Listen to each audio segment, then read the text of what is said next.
Type number 4 এ যাওয়ার জন্য আমাদেরকে হাইপারলিংকের ফর্মুলাগুলো ভালো করে জানতে হবে। হাইপারলিংক বিষয়টা কি? হাইপারলিংক বিষয়টা হচ্ছে যে কোনো একটা টেবিলের ভিতরে তোমাকে লিংক দেওয়া থাকবে, এই লিংকে ক্লিক করলে অন্য আরেকটা জায়গায় তোমাকে যেই লিংকে ক্লিক করবে মানে যেই ইউআরএল এ ক্লিক করবে ওই ইউআরএল এ চলে যায়। তাহলে এরকম হাইপারলিংক যুক্ত থাকলে আমরা কি ধরনের সিনট্যাক্সটা ব্যবহার করব? হাইপারলিংকের জন্য আমার ফর্মুলা হচ্ছে এ হাইপারটেক্সট রেফারেন্স ইজ ইকুয়াল, মানে এই যে এটার মানে হচ্ছে অ্যাট্রিবিউট, এ দ্বারা বোঝায় হচ্ছে attribute, attribute H R E F দ্বারা বোঝায় হাইপারটেক্সট রেফারেন্স, হাইপারটেক্সট রেফারেন্স। আর এইচটিটিপি দ্বারা বোঝায় কি? Hypertext transfer protocol, hypertext transfer protocol. আর www দ্বারা ওয়ার্ল্ড ওয়াইড ওয়েব। এই যে .com এখানে লিখবা হচ্ছে যা লিংক করা থাকবে, যা লিংক থাকবে। আর এই যে টেক্সটের জায়গায় যা শো করা থাকবে।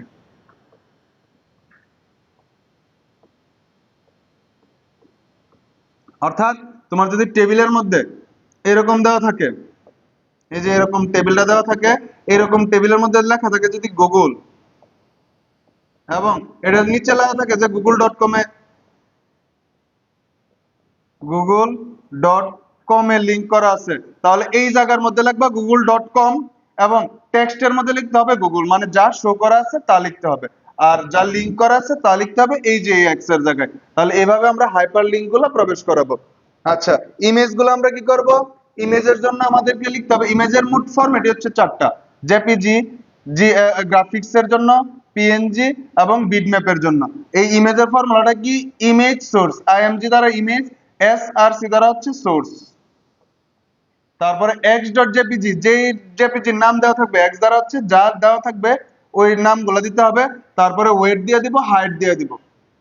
এভাবে আমরা ইমেজগুলো যুক্ত করব। যদি এরকম একটা ইমেজ দেওয়া থাকে, ইমেজের জায়গায় লিখলো n.jpg এবং তার হাইট ওয়েট দেওয়া আছে 100*80, অথবা এভাবে দেওয়া থাকতে পারে 100*80, এভাবে দেওয়া থাকতে পারে। তাহলে আমরা এটা ফর্মুলাটা কিভাবে করব?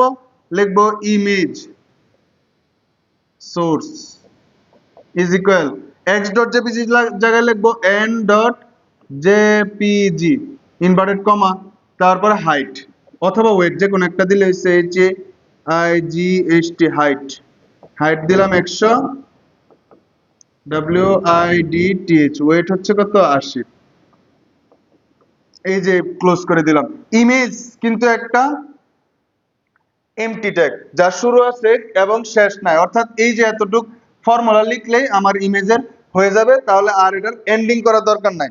আবার হাইপারটেক্সট কিন্তু কি আমার এই যে এ হাত শুরু করছিলাম এবং শেষে এ ক্লোজ করছিলাম, এই জন্য সে হচ্ছে একটা ধারক ট্যাগ। এটা হচ্ছে ধারক ট্যাগ, আর ইমেজ হচ্ছে কি আমার এমটি ট্যাগ হিসেবে কাজ করবে।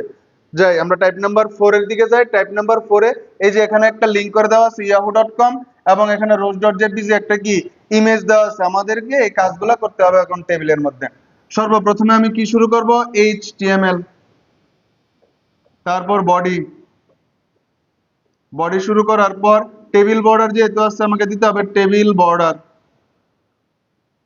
টেবিল বর্ডার কত নিব? Table border 1। তারপরে আমি টিয়ার ধরে ধরে কাজ করে যাব। প্রথম টিয়ারে কি আছে? প্রথম টিয়ারটা হচ্ছে এটা। প্রথম টিয়ারে আমি নিলাম, টিয়ার নেওয়ার পর সে একটা ডাটা টিডি মাঝে অবস্থানের জন্য অ্যালাইন সেন্টার নিলাম, অ্যালাইন সেন্টার, এবং সে কিন্তু যে একটা দুইটা কলামের জায়গা দখল করছে, এজন্য নিতে হবে কি কল স্প্যান। কল স্প্যান নিয়ে কত? 2 নেওয়ার পর এখন আমি লিংকের ফর্মুলাটা লিখবো। লিংকের ফর্মুলাটা আমাদের মনে আছে না?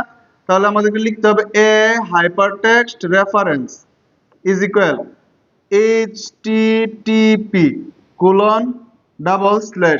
দেওয়ার পর www.yahoo.com, ডট কম দেওয়ার পর আমি এখান থেকে এই যে এখান পর্যন্ত ইনভার্টেড কমা দিব। ইনভার্টেড কমা দেওয়ার পরে আমাকে কি লিখতে হবে, যে বাইরে যা শো করা আছে yahoo.com দিয়া এই যে এ হার্ফ শুরু করছিলাম এ ক্লোজ করে দিব। এই যে এ হার্ফ শুরু করছিলাম এ ক্লোজ, তারপরে টিডি শুরু করছিলাম টিডি ক্লোজ। টিডি ক্লোজ করার সাথে সাথে সমস্ত টিআর এর কাজ শেষ, টিআর ক্লোজ। আবার নতুন টিআর শুরু। পরের টিআরে কি আছে, পরের টিআরটা কিন্তু এই যে এটা সম্পূর্ণটা, তাহলে এই যে এই লাইনটা এবং রোজ ডট জেপিজি দুইটাই পরের টিআরে আছে। এবিসিটা আমার কি ডাটা টিডি, মাঝে অবস্থানের জন্য কি দিব, অ্যালাইন সেন্টার দিলাম, অ্যালাইন সেন্টার।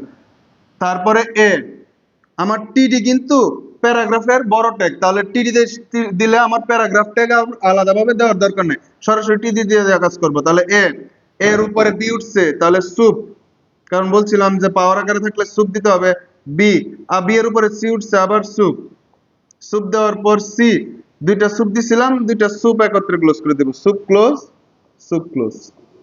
সুপ ক্লোজ করার সাথে সাথে টিডি শুরু করছিলাম, টিডি ক্লোজ। টিডি ক্লোজ করার পর পরে আবার আরেকটা টিডি আছে ডাটা। টিডি দেওয়ার পর মাঝে অবস্থান, কারণ ইমেজ কখনো অ্যালাইন সেন্টার বা অ্যালাইন লেফট রাইট বসবে না, তাহলে অ্যালাইন সেন্টার দেওয়ার দরকার নাই ইমেজের ক্ষেত্রে। কিন্তু সে কিন্তু একটা দুইটা কলামের র এর জায়গা দখল করছে, এজন্য আমাদেরকে দিতে হবে রসপেন। রসপেন দিয়ে দিতে হবে কত, 2। রসপেন 2 দেওয়ার পর আমি লিখবো ইমেজের formula, image source is equal key dot jpg rows dot jpg inverted comma height weight এখানে যেহেতু দেওয়া নাই, না দিলেও চলবে, আবার দেওয়া যদি নিজের মনের মতো দিয়ে দিতে পারবা। HIGST হাইট দিয়ে দিলাম 100, WIDTH ওয়েট দিয়ে দিলাম 80। এই যে ক্লোজ করে দিলাম, তাহলে ইমেজের ফর্মুলা হয়ে গেছে। আমি টিডি শুরু করছিলাম, টিডি ক্লোজ, তারপরে টিআর ক্লোজ, কারণ এখানে আমার টিআর এর কাজ শেষ। পরের টিআরটা কোনটা, পরের টিআরটা হচ্ছে শুধু এটা H2SO4। তাহলে পরের টিআর আমি শুরু করলাম, এই যে টিআর। টিআর দেওয়ার পর সে ডাটা টিডি, মাঝে অবস্থানের জন্য আমাদেরকে দিতে হবে কি, অ্যালাইন সেন্টার। এই যে অ্যালাইন সেন্টার নিলাম। অ্যালাইন সেন্টার নেওয়ার পর টুটা নিচে নামছে, নিচের জন্য কি সাব টু, সাব ক্লোজ। আবার SO 4টা আবার নিচে নামছে, তাহলে সাব সাব সাব দিয়া 4 সাব ক্লোজ। সাব ক্লোজ করার সাথে সাথে আমার ডাটার কাজ শেষ, টিডি ক্লোজ। টিডি ক্লোজ করার সাথে সাথে আমার টিআর এর কাজ শেষ, টিআর ক্লোজ। টিআর ক্লোজ করার পর আমি কি কি ক্লোজ করি না, টেবিল, বডি আর HTML। তাহলে table close, body close, HTML close. এইভাবে আমরা টাইপ নাম্বার 4 এর ইমেজ এবং লিংক থাকলে আমরা এইভাবে HTML কোডগুলো করব।